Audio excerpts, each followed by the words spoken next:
Justiça bloqueia a deportação do jovem brasileiro preso por engano pelo ICE em Massachusetts. Primeiro trimestre tem queda acentuada no número de vistos para brasileiros viajarem aos Estados Unidos. A Embaixada dos Estados Unidos emite alerta de viagens ao Brasil e alega risco alto de sequestros. E encontro com comerciantes e empresários brasileiros abre oportunidades de mercado.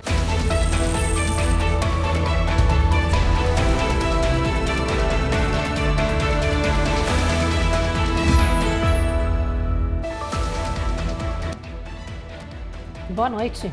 Boa noite. A Justiça norte-americana bloqueou a deportação do jovem brasileiro que foi preso por engano em uma operação do ICE em Massachusetts. Ontem, alunos da escola de ensino médio onde ele estudava se reuniram para mais um protesto para pressionar as autoridades a soltarem o Marcelo Gomes. I think because of Marcelo and how he acted towards people is why so many people came out here today to help support Marcelo. Centenas de alunos da escola de ensino médio de Milford saíram às ruas em protesto na segunda-feira. O grupo de brasileiros e norte-americanos exige a liberdade e justiça para seu colega Marcelo Gomes da Silva. He's a student who is learning every other subject like every other student. He's excited about his future like every other student. O estudante do ensino médio foi detido no final de semana em uma blitz de trânsito. Ele estava a caminho de um treino de vôlei. Dirigia o carro do pai, que era, segundo o ICE, o verdadeiro alvo da operação. Outro aluno que não quis ser identificado estava com Marcelo quando a prisão aconteceu. Ele diz que os agentes pediram informações e documentos e que eles não sabiam que tinham o direito de não dizer nada.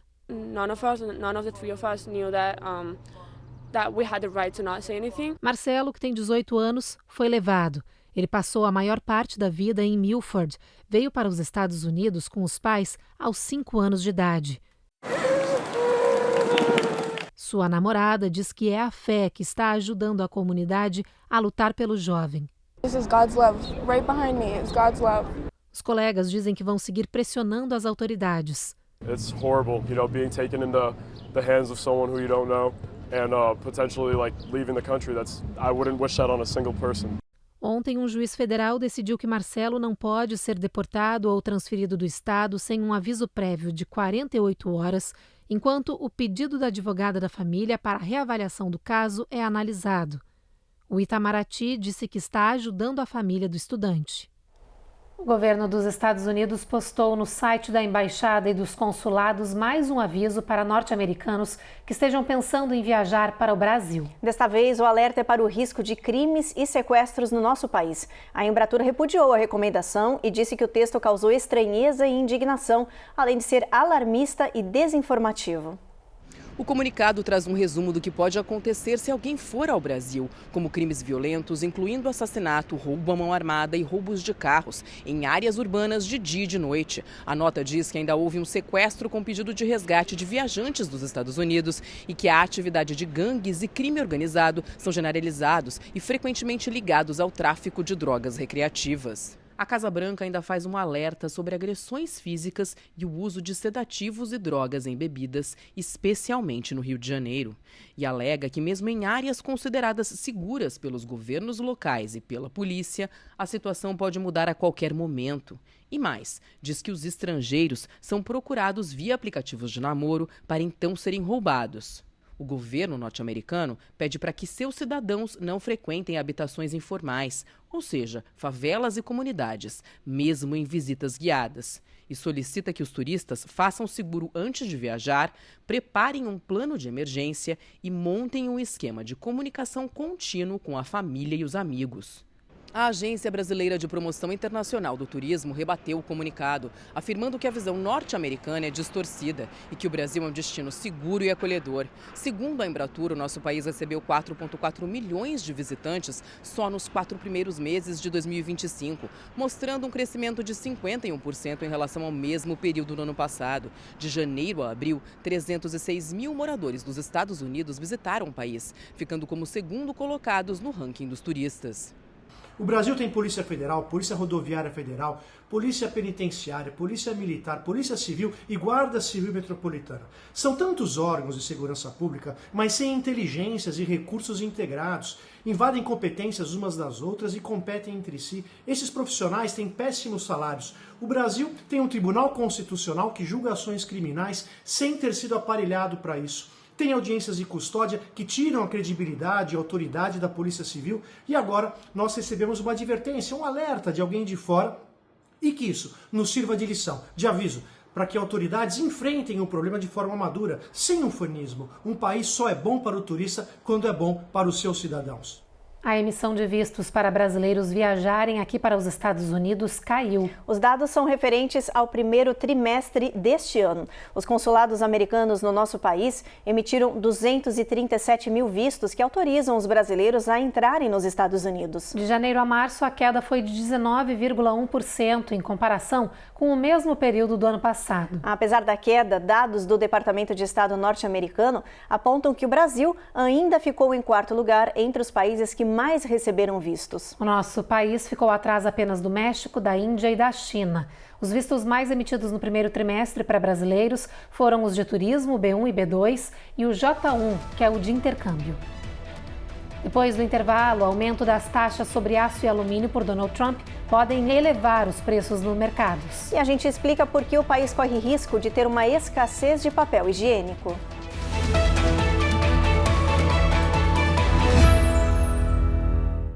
Ruth, repete comigo. Se inscreve no canal. Ativa o sininho. Deixa seu like. E faz um comentário. Entendeu? Faz você também.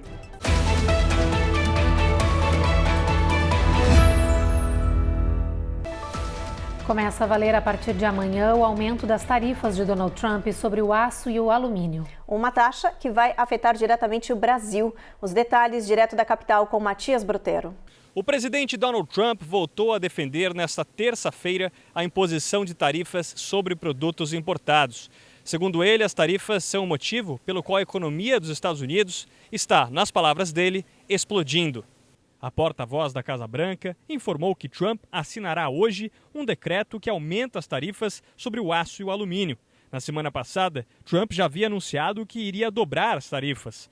O pronunciamento foi feito durante um comício na Pensilvânia, na sede da siderúrgica US Steel, que está em processo de fusão com a japonesa Nippon Steel.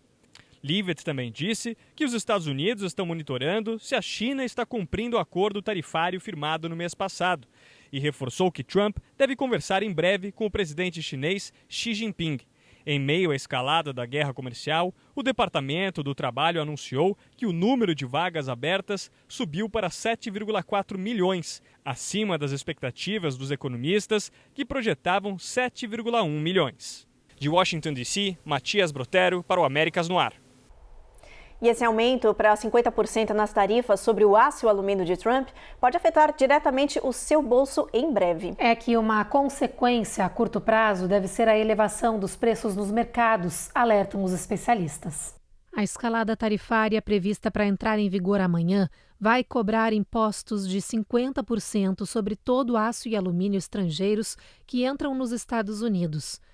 E como esses produtos são matéria base para muita coisa, os preços dos itens finais nas prateleiras também vão subir, já que os importadores vão repassar parte dos custos mais altos aos consumidores.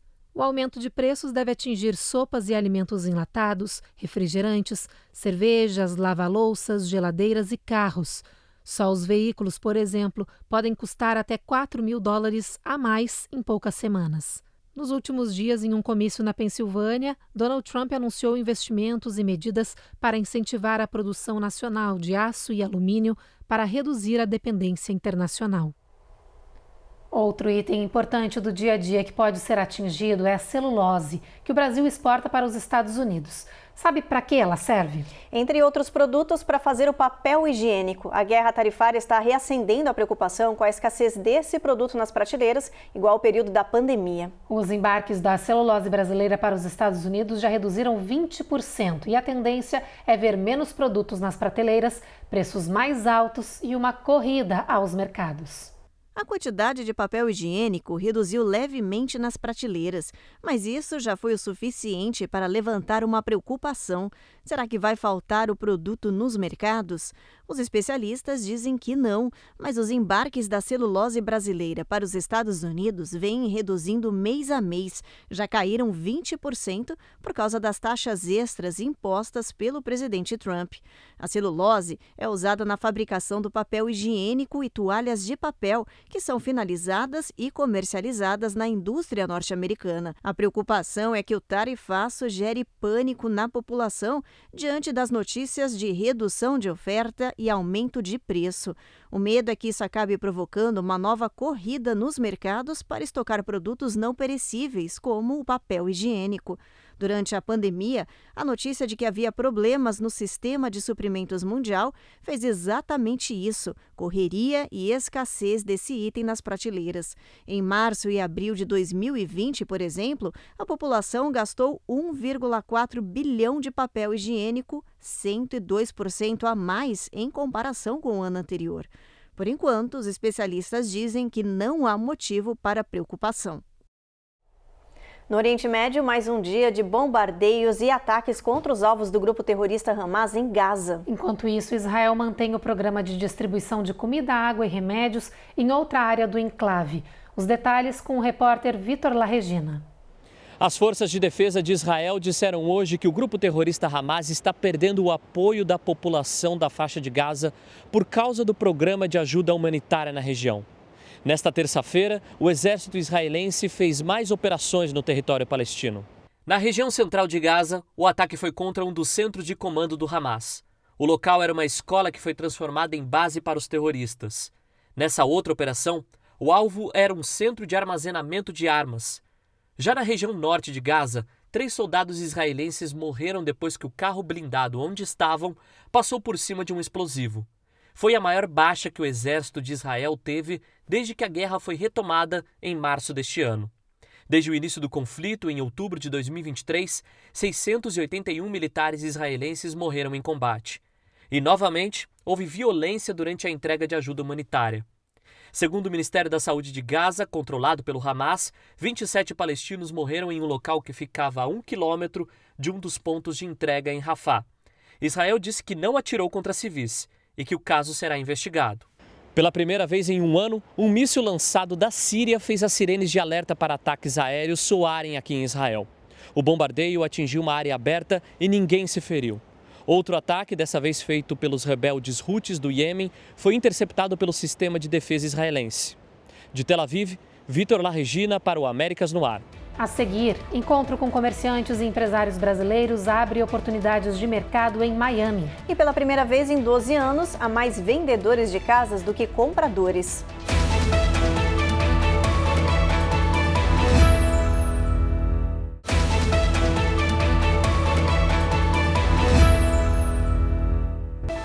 A Câmara do Comércio Brasil-América Central Flórida realizou um encontro estratégico para discutir a expansão comercial e projeções até 2030, com insights valiosos em Orlando. O encontro teve como foco os empresários e empreendedores brasileiros que querem se estabelecer nos Estados Unidos, principalmente na Flórida, com exportação, internacionalização de produtos e abertura de empresas.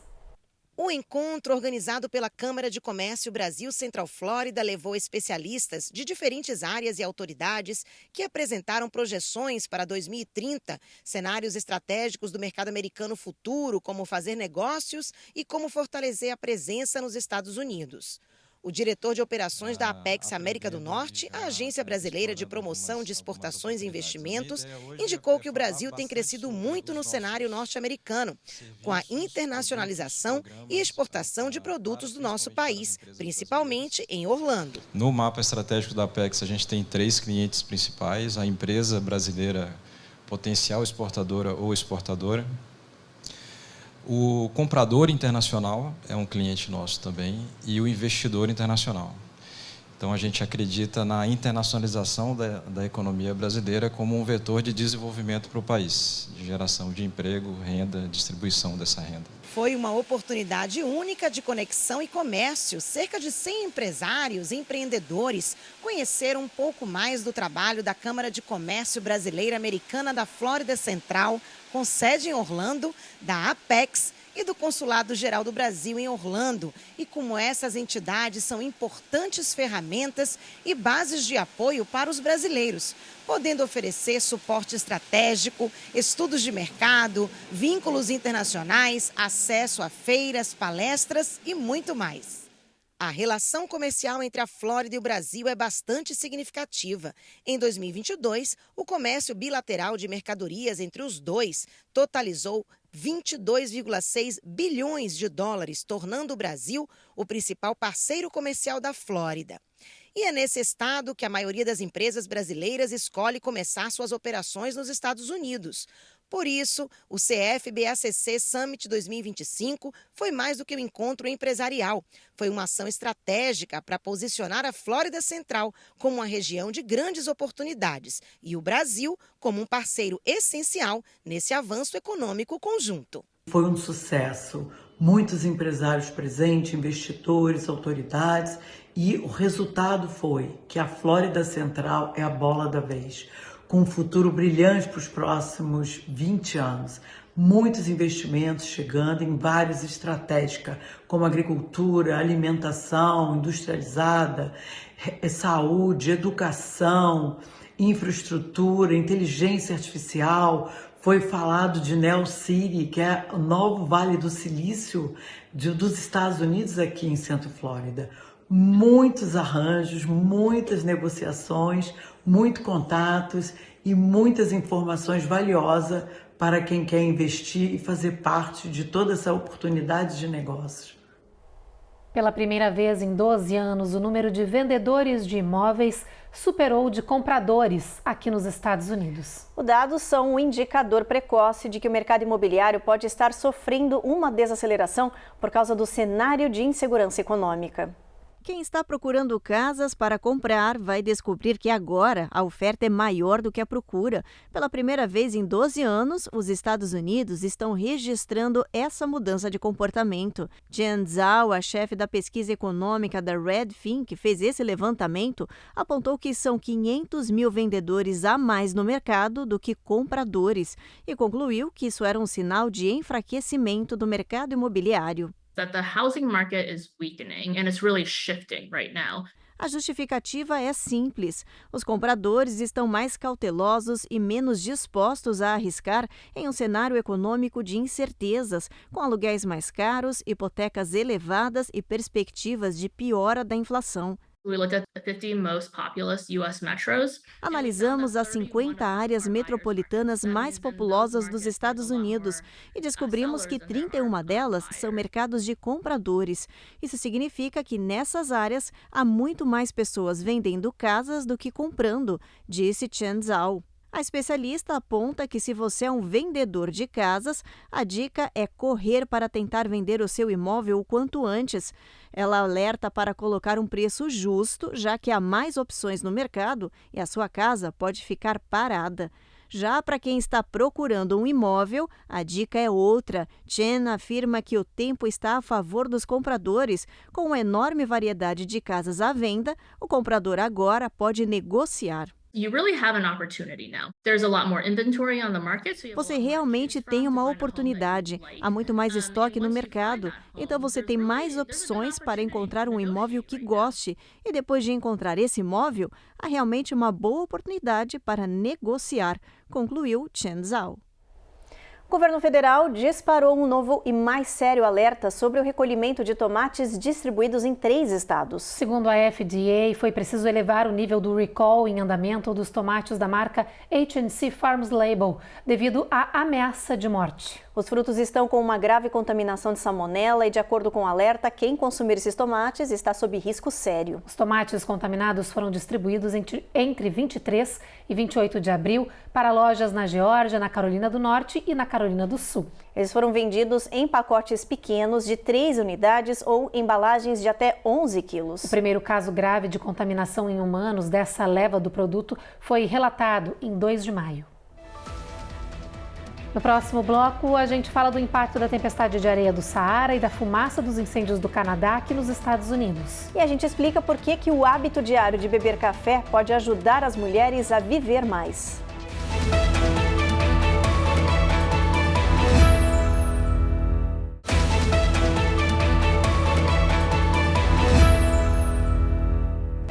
Um novo prognóstico sombrio sobre as geleiras do mundo acaba de ser divulgado. De acordo com um estudo publicado na revista Science, estima-se que as geleiras perderão quase 40% de sua massa total em relação a 5 anos atrás. E isso mesmo se as temperaturas globais pararem de subir. Ou seja, os pesquisadores afirmam que quase metade das geleiras polares vão desaparecer em breve. E mais, o estudo conclui que essa perda aumentará para 76% se o mundo continuar as políticas climáticas atuais em vigor, o que vai acabar contribuindo para a elevação global do nível do mar. As geleiras com maior risco de desaparecer estão no oeste do Canadá, nos Estados Unidos, na Escandinávia e no Ártico Russo. E atenção, moradores do leste e sul do país, a qualidade do ar deve ficar bastante comprometida nos próximos dias, principalmente para quem sofre de alergias ou problemas respiratórios. É que além da fumaça tóxica que vem das queimadas florestais do Canadá, essas regiões também vão ser atingidas por uma tempestade intensa de poeira que vem do deserto africano do Saara. No espaço, já é possível ver a intensa fumaça provocada pelas queimadas florestais do Canadá. Essa nuvem tóxica está pegando carona num sistema de ar intenso e sendo levada para várias partes do território norte-americano. Esse ar perigoso à saúde já atinge o nordeste do país e vai chegar na costa leste e sul dos Estados Unidos nos próximos dias, junto com uma massa de areia que saiu do deserto do Saara, na África, e atravessou o Atlântico. Os especialistas estão alertando que as duas nuvens devem se misturar e provocar um ar denso, com céu mais nublado e qualidade do ar insalubre para os moradores. Essa fusão de fumaça com poeira deve impedir a formação de furacões nos trópicos, mas pode provocar crises de alergia e afetar quem tem problemas respiratórios. Os especialistas estão pedindo para as pessoas tomarem precauções, evitarem sair de casa e se prepararem para esse ar seco, pesado e tóxico. E já que a gente está falando de clima, vamos dar uma olhadinha no nosso mapa, ver como é que vai estar o tempo amanhã em boa parte do país.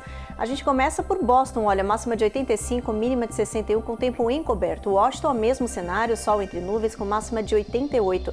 A máxima nessa região de 86 em Norfolk. Atlanta tem chuva, Tampa também, previsão de tempestades ao longo do dia, com máxima de 82. Miami, máxima de 86 graus, mínima de 79. Agora a gente roda para Houston, previsão de tempo encoberto. Já bastante sol em Brownsville, ali no ladinho, máxima de 96. Tempestade com trovoada prevista para San Antônio e também para Albuquerque, gente. E esse cenário de tempestade continua em Las Vegas, onde a máxima vai bater 88. Em São Francisco a gente tem tempo encoberto, assim como em Los Angeles, mas a temperatura a gente vê aí que varia entre esses dois lugares. E máxima de 97 com bastante sol em Phoenix, viu? O hábito diário de beber café pode ajudar as mulheres a viver mais. Isso é o que revelou um novo estudo, mas olha, atenção, porque a recomendação desse consumo não é para todo mundo. Mulheres de meia idade com hábito regular de beber café podem estar se preparando para viver mais e com mais saúde. Um estudo analisou 47 mil mulheres na faixa dos 50 anos e o grupo foi acompanhado por 30 anos. Assim, foi possível avaliar as consequências do consumo diário do café. O resultado? Aquelas que bebiam de 1 a 3 xícaras da bebida com cafeína por dia têm maior probabilidade de chegar à terceira idade, livres de doenças crônicas graves e com uma boa saúde cognitiva, física e mental. Os pesquisadores também reconheceram fatores como estilo de vida e efeitos alimentares nesse estudo. Mas o autor principal da pesquisa alerta que as pessoas com pressão alta, doenças cardíacas, ansiedade e distúrbios do sono precisam de mais cuidado no consumo de café, que pode ser prejudicial. Agora, olha só o resultado de uma pesquisa que surpreendente. Quase metade da geração Z admite que já mentiu em currículos ou ao aplicar para vagas de emprego. A tendência tem chamado a atenção de empresas e recrutadores que se questionam: será que essas mentiras não prejudicam o mercado de trabalho? A experiência em primeiro emprego, fluência em idiomas ou habilidades técnicas avançadas. Segundo a headhunter Marcela Vega, muitos jovens da geração Z, pessoas que nasceram entre 1997 e 2012, têm inventado informações para aumentar as chances de contratação. Nós, recrutadores, recebemos com frequência currículos com informações e habilidades que não se confirmam na prática. Isso é ainda mais comum entre profissionais jovens e com pouca experiência. Esse tipo de atitude pode prejudicar não só o processo seletivo e a empresa, mas principalmente o profissional em questão. A pesquisa da Responsible Employers Network aponta que 46% dos entrevistados entre 18 e 27 anos confessaram ter mentido em alguma parte do currículo para se destacar em um mercado ultra competitivo. A recrutadora destaca que esse comportamento pode gerar desgaste e perda de credibilidade profissional, e isso logo no início da carreira. É compreensível que os jovens queiram impressionar, mas a verdade sempre vem à tona. Saber se vender é parte fundamental do processo seletivo aqui nos Estados Unidos, mas ao invés de adicionar informações falsas ao seu currículo, você precisa aprender como valorizar aquilo que você já tem para oferecer. A pesquisa mostrou que os itens mais falsificados no resumo profissional foram experiência profissional, conhecimentos em softwares e fluência em inglês. Especialistas dizem que isso pode garantir uma entrevista, mas não garante desempenho no cargo, e apontam que o mercado valoriza a transparência e a sinceridade, como é o caso do administrador de empresas Henrique Marcucci. Onde eu decidi colocar o meu currículo ali 100% transparente, foquei em demonstrar as minhas reais habilidades e principalmente como eu conseguiria agregar valor ali para aquela empresa durante as entrevistas. A nossa tática aí acabou dando bem certo. Hoje eu trabalho para uma multinacional americana e assim, eu tenho certeza absoluta que ter sido sincero, ter falado a verdade nessa trajetória fez toda a diferença para ter conseguido o tão sonhado emprego nos Estados Unidos. O Jornal Américas no Ar, então, termina agora. A gente agradece a sua audiência, segue na nossa programação, tá chegando Rico e Lázaro e a gente se encontra de novo amanhã.